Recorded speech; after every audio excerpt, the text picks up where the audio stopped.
नमस्कार दोस्तों, कैसे हो आप सब। आशा करती हूँ आप लोग ठीक होंगे। आज सुनाएंगे आप सभी को सरसोईया के खेत में हैं अभी हम लोग। कहाँ वो सरसों के खेत में, ये देख वो भी अपने खेत में। हमारे क्या, इनका ही खेत है, हमारी बहन का। हम अपनी बहन के यहाँ आए हैं मिसिर मऊ की धरती पे हैं। प्रतापगढ़ के मिसिर मऊ गाँव में है। हाँ। तो चलिए सुनाते हैं आप सभी को, बहुत ही प्यारा। अब देखा दुल्हन दुल्हा का बात होती है और शर्त रखी जाती है। देखा का शर्त यह है दुल्हवा का, बहुत तगड़ी शर्त यह है। बहुत तगड़ी शर्त यह है, बहुत तगड़ा गीतिए हुआ है। हाँ, पूरा फुलवाज के सुनिए तब तगड़ा तगड़ा आनंद आए। बहुत तगड़ी शर्त यह है। चलिए देखिए दुल्हा का शर्त रखा हमका भाई चलता ही गाँव है, आई शर्त पहले देखा कि कौन शर्त यह है। अब आप लोग सुने और सुन के पहले का देखी है, सुन के देखी है। अब बाद में अपने हाँ। प्यारे प्यारे हाथों से कमेंट लिखिएगा। हाँ, एकदम तगड़ा लिखिएगा। चलिए सुनाते हैं। सांझावाई की उगाली तारई आए बाबा, अरे मोरा वाई माँ उगाले सूरज रे लाला नवाई, अरे भोरा वाई माँ उगाले सूरज रे लाला नवा। सांझावाई क्या उगाली तारई आए बाबा, अरे भोरा वाई माँ उगाले सूरज रे लाला नवा, अरे भोरा वाई माँ उगाले सूरज रे लाला नवा। दुल्हा ना दुल्हा चौका चढ़ी बैठई, अरे दुल्हे पूछिए का बात रे लाला नवा, अरे दुल्हे पूछिए का बात रे लाला नवा। तोहरे ना भैया के सोने कई कटोरावा, अरे उहैले बई धनिया दाहे जरे लाला नवा, अरे उहैले बई धनिया दाहे जरे लाला नवा। एतनी बचन सुनई बेटी हो कवना बेटी, अरे मनावा माँ भैली उदास रे लाला नवा, अरे मनावा माँ भैली उदास रे लाला नवा। हमारे न भैया के सोने कई कटोरावा, अरे पिहाई भाती जाओ माँ दूध रे लाला नवा, अरे पियाई भाती जाओ माँ दूध रे लाला नवा। एतनी बचन जब सुनले लहे रामा, घोड़े पीठी भाए आसावर रे लाला नवा, अरे घोड़े पीठी भाए आसावर रे लाला नवा। जीव तो जरिए उनका सुनता है। अब ना हो बारात लाइकी आया है वो सोने कटोरा हाँ, देखा सोने था इनके कटोरा दुआरे, देखा था। इनके दुआरे चांदी कटोरा है, सोने कटोरा है। हमका हुआ हाँ, हम बता सोचा था कि हम मांगी तो हमका मिल यह जाएगी। दुल्हा कौनो रहानिया। चलिए सुनाते हैं। एतनी बचन जब सुनले दुल्हे रामा, घोड़े पीठी भाए आसावर रे लाला नवा, अरे घोड़े पीठी भाए आसावर रे लाला नवा। बियाहल रानिया चौकवा पे छोड़ा ले, अरे चली जाबई बजाना बाजाई रे लाला नवा, अरे चला जाबई बजाना बाजाई रे लाला नवा। दुल्हे के बात जब सुनले हई सारावा, अरे धाइली रे घोड़े कैला गमारे लाला ना। कैसे जाव्या? अब देखा बात गंभीराती है रात गया कैसे जाव्या जाता हाथ छोड़ के।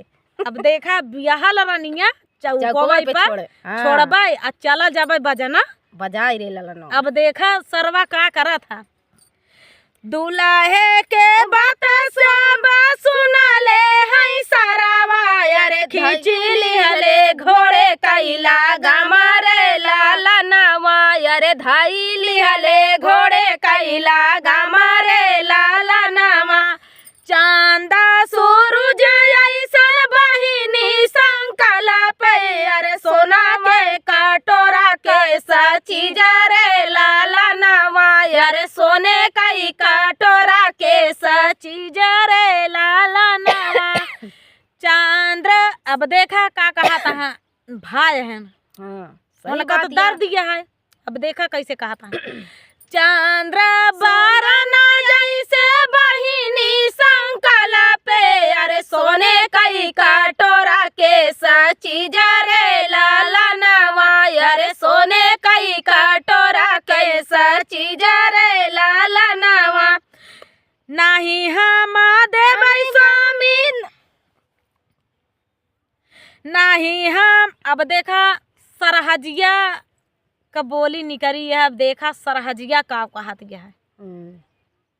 सार तो ना जाए दे। अब सरहद देखा नहीं दे अब एतनी बचन जाबा सुन सरहजिया अरे एतनी बचन जाबा सुन सरहजिया अरे भीतर से दिहाली जाबा रे लाला नवा अरे भीतर से दिहाली जाबा रे लाला नवा नहीं हम देबै स्वामी ननदोइया कटोरावा अरे है हमारे नैहरे निशाना रे लाला नवा अरे हमारे नैहरे कई निशाना रे लाला नवा केतना गरीब राजा तोरा बहनोइया अरे बीचे मड़े मंगाले दाहे जरे लाला नवा अरे बीचे मड़े मंगले जाहे जरे लाला नवा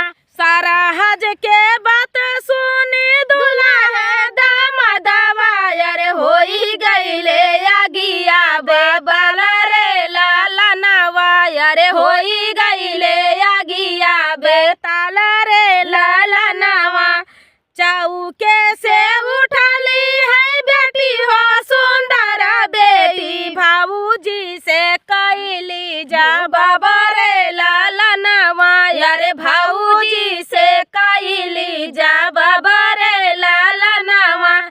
अब देखा चौके बैठे बैठे तमाशा वो देखती है कि के कितने पानी में आए हमारी विदाई हो था कि आज यहाँ से खून के धारा बहा था। आजकल का यही जमाना है दोस्तों। अब देखा अब उठी यह बर्दाश्त नहीं भा कितना बर्दाश्त हुए। हाँ सही बात यह भाई सबका सुनत यह बार बार। अब देखा चौके पर से उठी है देखा का कहा थे आगे चौके से उठाली है बेटी हो सुंदर बेटी भाऊजी से करली जो बाबा रे लाला नवा अरे भाऊजी से करली जा बाबा रे लाला नवा सोने कई कटोरा भाऊजी नहीं दे तू अरे स्वामी मोरे गाय ऋषि आई रे लाला नवा अरे स्वामी मोरे गाय ऋषि आई रे लाला नवा एतनी बचन जाबा सुनली भाऊजी अरे नाना दी के बोलाई बिरही बोला रे लाला नवा अरे नाना दी से बोलाई बिरही बोला रे लाला नवा नहीं तोरे पापा दी है सोने कई कटोरावा अरे नहीं तोरा भैया खरीद रे लाला नवा अरे नहीं तोरा भैया खरीद रे लाला नवा सोने कई कटोरावा सोने कई कटोरा ननदी माया मोरी दिहाली अरे हाय मोरे नैहरे का चीज रे लाला नवा अरे हाय मोरे नैहरे का चिन्ह रे लाला नवा। एक बात बताई नैहरे के चिन्ह दे सभी के दिक्कत पावत सबकी सही बात है। लेकिन चाहे तनी से चीज रहा है वो हमारे नैहरे के या चीन हिया। हाँ चीन हिया ये हमारे मम्मी देहनी हमारे भैया देहनी हमारे भौजी देहनी ये हमारे दादा देहन दादी देहनी हमा एक बेटिया का मान रहा था। अब देखा आगे आगे का होता सोने कई कटोरा ननदी माया हमारी दिहाली अरे हाय हमारे नैहरे का चिन्ह रे लाला नवा अरे हाय हमारे नैहरे का चिन्ह रे लाला भाऊजी के बात सुनी रवाली ना नदिया अरे माना ही माँ करली बिचार रे लाला नामा अरे मना ही माँ करली बिचार रे लाला नामा हमारे जे माया रहती जिदा नहीं करती अरे दाई देती सोने कई कटोरा रे लाला नामा अरे दाई देती सोने कई कटोरा रे लाला नामा बेटी के हमारी जे माया रहती जिदा नहीं करती अरे दाई देती सोने कई कटोरा रे लाला नामा अरे बेटी खातिर मोहारा लूटा मई रे लाला नामा भाऊजी ता मोरी नाही दई हई कटोरावा अरे बुझाई नाही दर्द हमारा रे लाला नामा अरे बुझाई नाही दर्द हमारा रे लाला नामा भाऊजी माँ भाऊजी ता मोरी नाही दई हई कटोरावा अरे बुझाई नाही दर्द हमारा रे लाला नामा अरे बुझाई नाही दर्द हमारा रे लाला नामा डोलिया बैठी नदी चले जा सुररिया अरे दूल्हा है ना करन से बात रे लाला नामा अरे दूल्हा है ना करन से बात रे लाला नामा काहे ऋषि आया स्वामी कुछ मुँह से बोलता अरे भूली जाता भाऊजी के बात रे लाला नामा अरे भूली जाता भाऊजी का बात रे लाला नामा सभा बीचे भौजी का रई मोरया मनावा अरे काई से का जाई हम भूलाई रे लाला नामा अरे काई से का जाई हम भूलाई रे लाला नामा हाथवा माली है पापी छुरिया कटरिया अरे गरदन पदिहले चलाई रे लाला नामा अरे गरदन पदिहले चलाई रे लाला नामा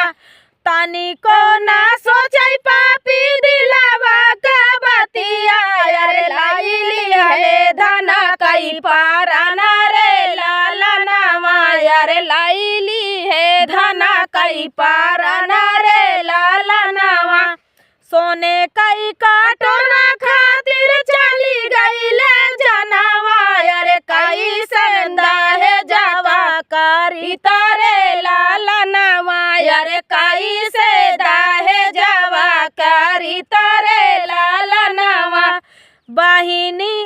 बहिना कई खबर जब सुनले बीरनवा अरे पीटी पीटी रोवाले का पर रे लाला नामा अरे पीटी पीटी रोवाथी का पर रे लाला नामा रोई रोई धनिया से कहले हई पियावा अरे चली गईले बहिनी का जाना रे लाला नामा अरे चली गईले बहिनी का जाना रे लाला नामा तोहरे ना चलतन हमारे बहिनी का जानवा अरे तोहरे ना चलतन हमारे बहिनी का जानवा अरे लाई लिहले हमारे अरे लाई लिहले बहिनी कई पाराना रे लाला नामा अरे लाई लिहले बहिनी कई पाराना रे लाला नामा सोने कई कटोरावा तो फिर मिली जाती अरे कहाँ पाऊ बई दुलारी बहिना रे लाला नामा अरे कहाँ पाऊ बई दुलारी बहिना रे लाला नामा यही रे दहेज खातिर बहनी चली गईली अरे कब जाई दहेज का प्रथा रे लाला नामा अरे कब जाई दहेज वाई प्रथा रे लाला नामा सही आ पहले के जमाना यही रहा है दहेज प्रथा में बहुत सारी जान चली गई, जेकर अनगिनती। हम सब जब छोट छोट रही, बहुत ज़्यादा रही हो 7-8 साल, हाँ 9 तब साल 10 ज्यादा साल दहेज का। प्रथा चलत रही सी। तो वो समय हमारे के। खुद के गांव में 2-3 केस ऐसी भर ही कि दहेज के चक्कर में बहू बिटिया जलाए के रही, हाँ जलाए के मारी जलाए के मारी गई। बतावा, हमारे सबके दहशत पैदा हो रही कि बियाह ना करे तो ना करे। सही है। और जब एक महतारी बाप बिटिया विदा करत थी, भाई बिटिया बहन जब विदा करत थी तो उनका इसका धड़कन तेज रहा था। अब तो जमाना ढेर बदल गया कि बिटिया पतो सब तेज हो गई, सब पढ़ तेज हो लिख गए, के बोला ही लागी अब, बोला ही अपने लागी, हक खातिर बोला ही हक लागी। खातिर लड़े लागे कि हमारा हक का बा, हमारा अधिकार का बा है, और हमका सम्मान अगर न मिले तो ससुरे में हम ना रहा सीधा केस। हाँ। तो चलिए दोस्तों, हम सब बोले जानत रहे तो टिकी यही अनाही तब का हो। हमारा सब एक वह हाल होता, वह हाल तो ना होता लेकिन मान लिया हो सकत, घरे वाले अच्छा लीलार में जो लिखा हुए हाँ। दोस्तों वही हुए। तो चलिए मिलते हैं नेक्स्ट वीडियो में, तब तक के लिए नमस्कार।